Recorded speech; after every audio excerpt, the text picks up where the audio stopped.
लेता। सुदामा कहने लगे हाँ वो तो सही बात है भैया। अब वो भगवान बोले भैया सुदामा तेरे जो हाथ बड़ी देर से तू चिपका कर रखे जा में कछु बात है का? कहले नहीं नहीं भैया आप इतनी दूर से लंबी यात्रा करके आए हैं, हाथ थक गए है तो थोड़ा बहुत दर्द होए वो हाथ में, इसलिए हम चिपकाए हैं। अरे हमने सोची पैदल पैदल चल के आए हो, पाँव में दर्द होए वो तो हम पाँव दबाए जा रहे हैं। अरे फिर जब हाथ में दर्द है तो हम पाँव काहे को दबाएं, हाथ ही दबाएंगे। नहीं नहीं कन्हैया भैया मेरे हाथ से मत बोलिए, हाथ से हाथ मत लगाइए, वो ठीक है वो सब हो जाएगा, कुछ दर्द नहीं है। नहीं भैया हम तो हाथ ही दबाएंगे। और भगवान ने हाथ पकड़ के खींचा और देखी पोटली, ओहो ये क्या है?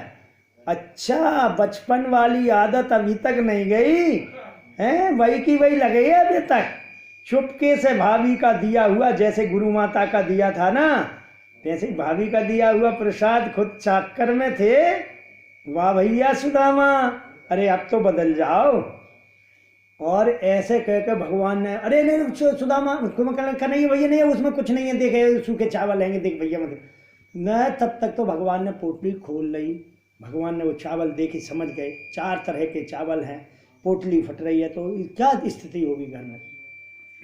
भगवान ने आंखों में आंसू आ गए और एक मुट्ठी चावल जो मुंह में डाल कर सुदामा कर, अरे नहीं भैया नहीं नहीं कच्चे चावल मत खाए, पेट तो खराब हो जाए। तब तक एक मुट्ठी चावल खा लिया। एक लोग की संपदा सुदामा के नाम, क्योंकि भैया ऋण था। गुरु सन कपन मित्र सन चोरी, या हो निर्धन या हो कोड़ी। गुरु के साथ, मित्र के साथ, भाई के साथ धन हरण करता है, चोरी करता है, कपट करता है, उसको धोखा देता है, वो या तो गरीब होता है बिल्कुल दरिद्री, कुछ नहीं होगा, या फिर कोड़ी होता है। तो भगवान जब तक सुदामा वो ऋण नहीं चुका देते तब तक उनके पास धन की स्थिति नहीं बनती, भगवान कुछ नहीं दे सकते थे। तो इसलिए वो एक मुट्ठी चावल जो खाए वो हिसाब किताब बराबर। और अलग ही गर्ग संहिता में एक बड़ा रहस्य है कि सुदामा ने ऐसे लोभवश चावल नहीं खाए, कि वो चने जो गुरु माता ने दिए थे वो चने लोभ बस नहीं खाए थे। उसका पीछे एक बड़ी रहस्य है। क्या हुआ, एक बेचारी अनाथ विधवा बुढ़िया थी, भिक्षा मांगती थी, भूखी प्यासी रहती थी। तो एक दिन उस बुढ़िया को कुछ चने मिले भिक्षा में। तो बेचारी गरीब बुढ़िया थी, उसने वो चने लाकर पोटली में बांध कर रख लिए और जो है सोचा कि अब कल प्रातः इससे काम चल जाएगा, आज तो भूखा हूँ, काम हो गया। रात में उसने वो चने रख दिए सुबह के लिए। रात में एक चोर आया उस बुढ़िया के उसमें, और उसने देखा कुछ नहीं मिला। उसने सोचा पोटली में जरूर से जरूर कुछ होगा, तो लेके भागा। बुढ़िया की नींद खुल गई। तब तक वो चोर पोटली लेके भाग गया। चोर उस पोटली को लेकर भागा, उधर से संदीपनी आश्रम में से निकल रहा था, तो वो अचानक वो आश्रम में वो पोटली गिर गई, वो चने की पोटली गिर गई और गुरु माता को मिल गई। तो उन्होंने सोचा कोई बच्चा भिक्षा लेके आया होगा, भिक्षा मांग गया, भिक्षा में चना मिले होंगे, वो होगी, तो उन्होंने उठाकर रख दी। उस बुढ़िया को जब पता चला सुबह पोटली ढूंढी नहीं मिली तो उसको बड़ा कष्ट हुआ। उसने कहा, जैसे अपन नहीं कहते हे भगवान सत्य ही नाश जाए बा को, वो तो जो है मेरे जो चने ही लेगा, जो कोई खाए वो कंगाल ही हो जाए। तो उसने बुढ़िया ने ऐसा श्राप दे दिया उन चने को कि जो भी इस चने को खाए वो कंगाल हो जाए। कृष्ण और सुदामा जंगल जा रहे थे, गुरु माता के पास तो कुछ बना नहीं था, तो बोला कि ले बेटा ये चना ले जाओ, खा लेना। गुरु माता ने दे दी। सुदामा बहुत विद्वान थे, सुदामा ने वो पोटली ली। अब गुरु माता ने दी है तो खाना तो है, अब ये जो कोई इसको खाएगा तो कंगाल हो जाएगा। अब उन्होंने सोचा यदि भगवान कृष्ण ने खा लिए तो कृष्ण कंगाल हो जाएंगे, और भगवान से तो परम विश्व पल रहा है, अब परमात्मा ही कंगाल हो जाएगा तो फिर संसार का पालन पोषण कौन करेगा। इसलिए सुदामा ने जानबूझ के कृष्ण को ना दे करके वो चने खुद खा लिए कि मैं कंगाल हो जाऊंगा तो अकेली मेरी गृहस्थी प्रभावित होगी, लेकिन यदि परमात्मा ही कंगाल हो जाएगा तो पूरा विश्व कैसे पलेगा। इसलिए वो सुदामा ने वो चने खाए थे। चने का रहस्य था, ये नहीं था कि चोरी से चुपके से मित्र का हिस्सा खा। अब चूंकि था तो मित्र का हिस्सा, तो नियम, एक नियम तो बन गया, पर दूसरा का दोष तो लगता है। चाहे भैया किसी भी कुछ से करो, करने का फल तो भोगना पड़ता है। तो मित्र से तो चोरी करके खा लिया, इसलिए भी कंगाल हो गए। तो आज वो पूरा किया, भगवान ने एक मुट्ठी खाई, फिर तुरंत दूसरी मुट्ठी खाई, दूसरे लोक की संपदा सुदामा को। तब तक तीसरी मुट्ठी भरी तो रुक्मणी जी ने हाथ पकड़ लिया, भैया प्रभु खुद सुदामा बनना चाह रहे हो क्या? तीनों लोग दे दोगे तो अपने लिए क्या बचेगा?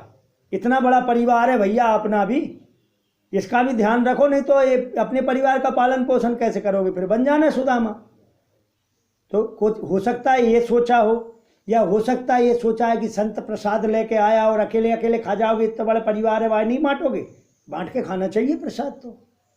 या सोचा होगा कि अकेले प्रेम में कच्चे चावल खा रहे हो, अभी पेट खराब हो जाए तो इसलिए जितना खा लिया बहुत है। तो जो भी सोचा हो लक्ष्मी जी ने, लेकिन रुक्मणी जी ने, पर उनका हाथ पकड़ लिया तो कहने लगे देवी लो ये प्रसाद सबको बांट दो, सब परिवार में।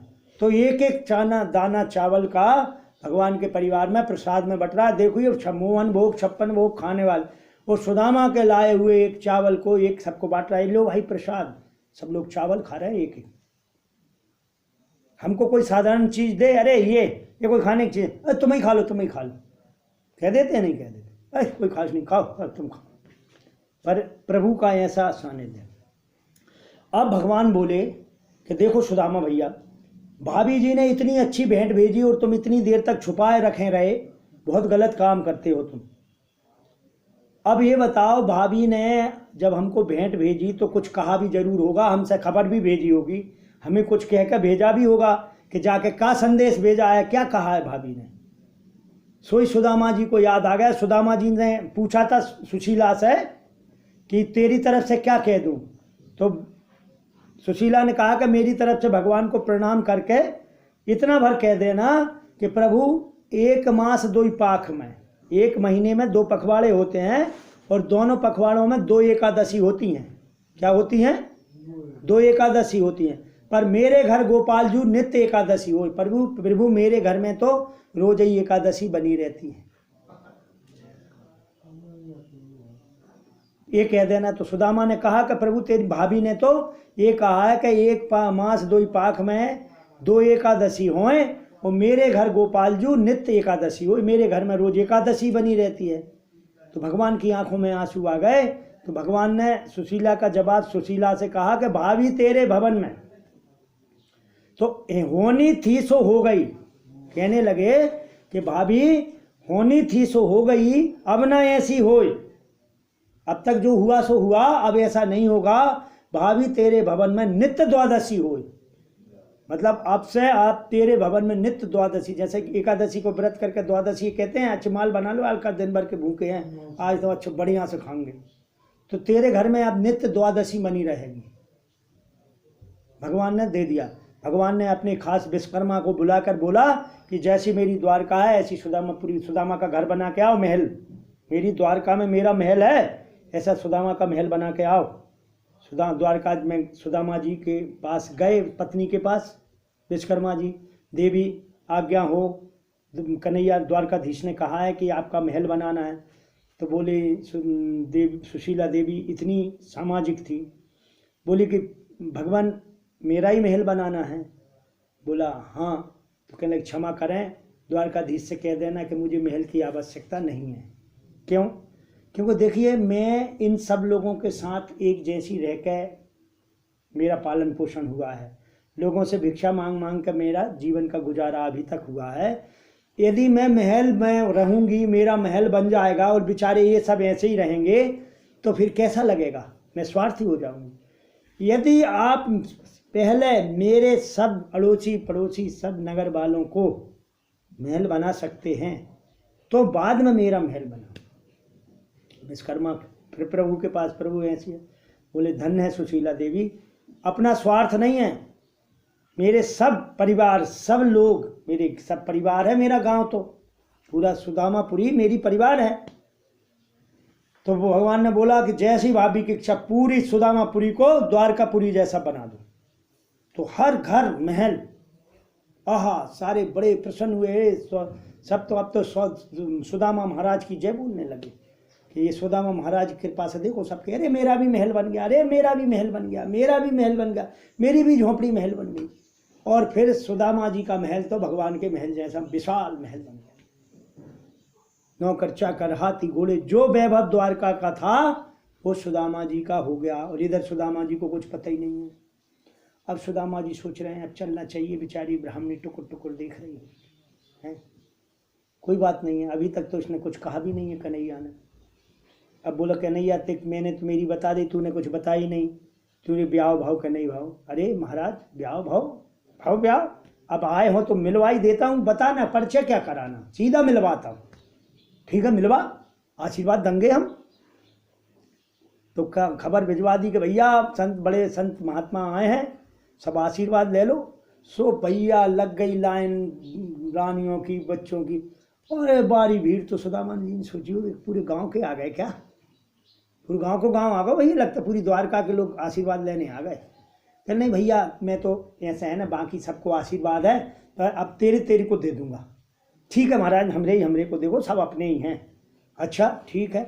तो रुक्मणी जी ने महाराज प्रणाम, अरे खुश रहो, सौभाग्यवती भव, पुत्रवती भव, आनंद भव। अरे ढेरों आशीर्वाद सुदामा जी दे रहे हैं। तब तक जामवंती जी ने महाराज प्रणाम। हाँ कन्हैया भैया जी कौन है? अब रुक्मणी जी तो सोचे पत्नी है, सत्यभामा जी आ गई, तुरंत जामवंती आ गई, तो ये कौन है भैया? अरे महाराज ये भी बेई हैं। अच्छा बाबा कन्हैया तूने दो ब्याह करे, अरे वाह। फिर आशीर्वाद, पुत्रवती भव, सुखी भव, दीर्घायु भव, सौभाग्यवती भव। तब तक सत्यभामा आ गई। महाराज प्रणाम। अब भैया ये कौन है? अरे भैया देखो मित्र, बार बार मत पूछो, अब जो तुम्हें प्रणाम करने आए समझ लो भी। अरे भैया 3 4 इतने विवाह, कितने विवाह करें? अब भैया देखी बहुत भाव सब बुला ला, सब 10 15 20। अब कहने लगे भैया कन्हैया कितनी ब्याह करें तूने?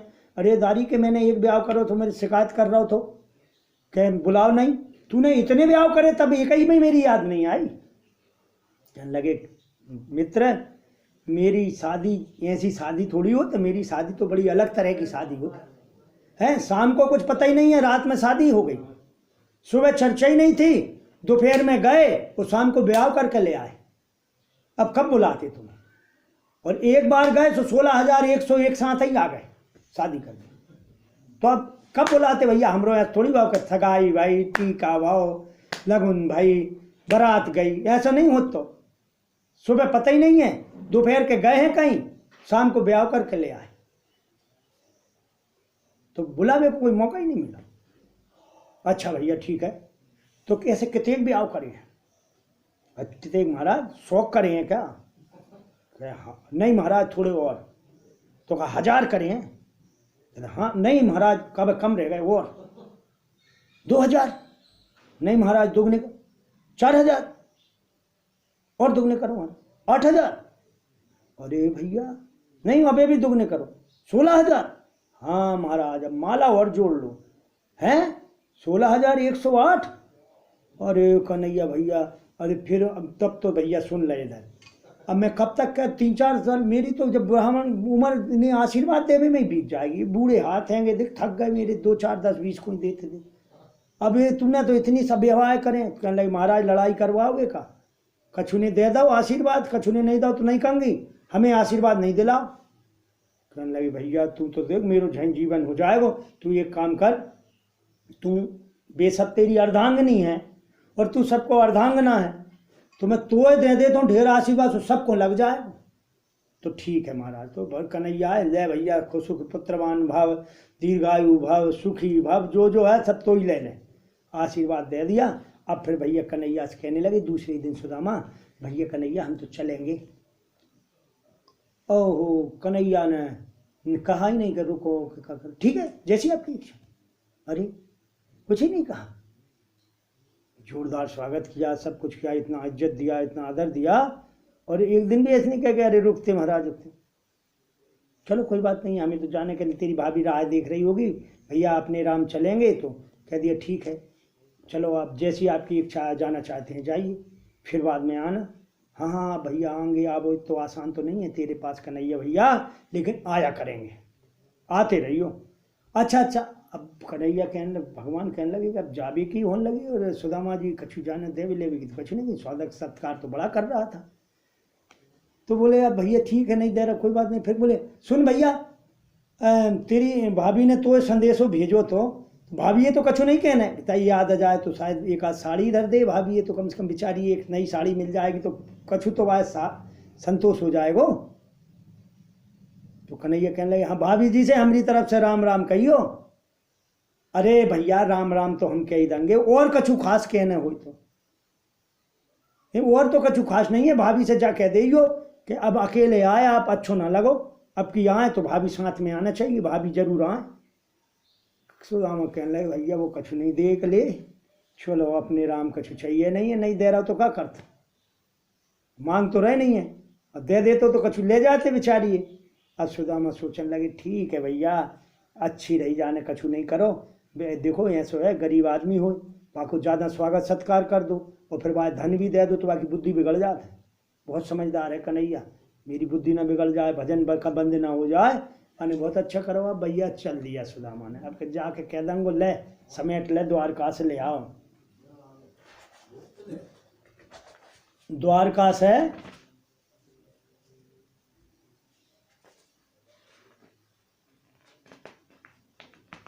द्वारका से आगा ले ले ले तो सब कछु समेट के दे दो। कन्हैया ने जाके कह देंगे कि ले खूब ले ले धन संपत्ति, कछु दो को दो नहीं है, बिना मतलब की बेचारी आशा कर रही होगी।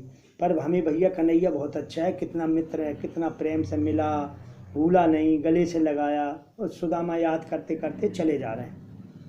अब जैसे इधर से जो हुआ था वही इधर से हो गया। सुदामा जी थोड़े चले, आराम किया, जब उठे तो सुदामापुरी के किनारे में, तो सुदामा जी के गांव के बगल में एक पहचान होगी, वृक्ष होगा, वहां से उठे। अरे भैया लगता है आ तो गाँव अपना गाँव, पर गांव देख कर चौंक गए, कहने लगे अरे यार लौट कर द्वारका तो नहीं आ गए, जहाँ तो एक मेरी टूटी मड़ैया थी, जहाँ तो कंचन महन खड़े। तो सुदामा का है, सुदामा मंदिर देख डरे।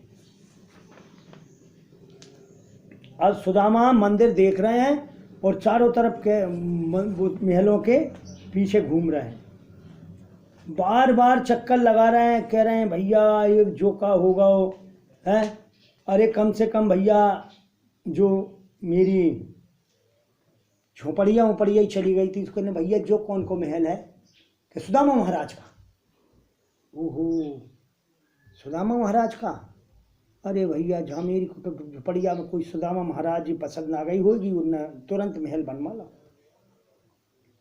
अरे महल झोंपड़ी गई तो गई, अब मेरी ब्राह्मणी को कहाँ ढूंढूं है, कौन सा पूछूं कि मेरी ब्राह्मणी कहाँ गई। तो सोच रहे थे कोई मिले तो मैं बस पूछूं भैया जहाँ एक ब्राह्मणी रहती थी, गरीब बच्चे रहते थे, जहाँ एक झोंपड़ी थी वाय मिटाई, तो वे लोग कहाँ चले गए, बता दो कम से कम मैं वहाँ पहुँच जाऊँ।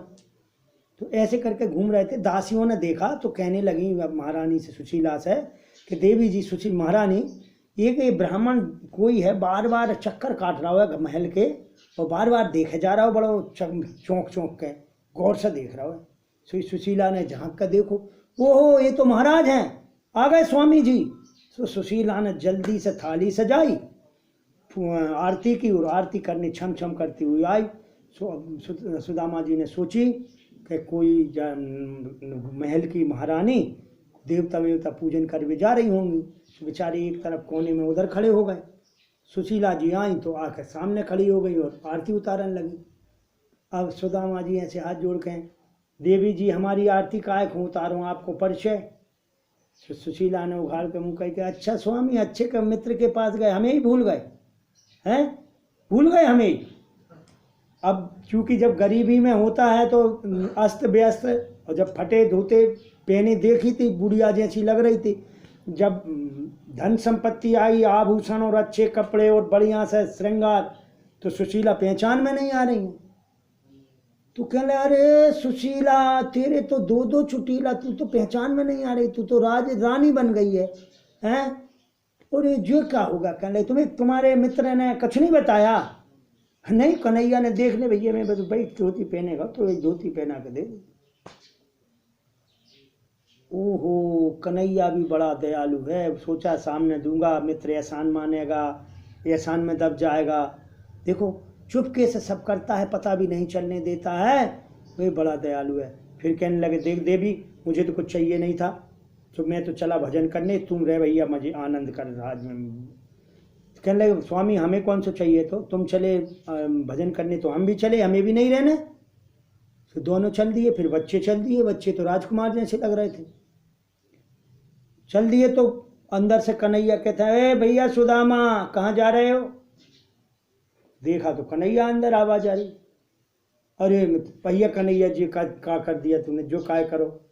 क्यों करो, मेरी इच्छा मुझे करना। नहीं भैया भजन बर्बाद। कह लगे तुम्हें कोई फर्क नहीं पड़ेगा, ये समझो ये मेरा है, मेरा रह के करो, रहो इसमें, सेवा करो, इसमें लोगों का भला करो, भजन करो, सत्संग करो, बुद्धि थोड़ी बिगड़ेगी। सात्विक भाव से करोगे तो नहीं बिगड़ेगी बुद्धि। ठीक है, तो कन्हैया मान तेरा मान के मैं करता हूँ। और फिर तब से सुदामा महाराज सुदामापुरी का देख रेख और आराम से प्रभु का भजन करने लगे। बोलिए सुदामा महाराज की जय, भक्त वत्सल भगवान की जय। तो भैया भगवान की ऐसी दीन बंधुता थी, ऐसी दया करुणा भगवान ने अपने मित्र पर बरसाई। बोलिए भक्त वत्सल भगवान की गोविंद जय जय, गोपाल जय जय, राधा रमन हरि गोविंद जय जय, राधा रमन हरि गोविंद जय जय गंगा की जय जय, यमुना की जय जय, गंगा की जय जय, यमुना की जय जय उमापति शिव शंकर की जय जय, उमापति शिव शंकर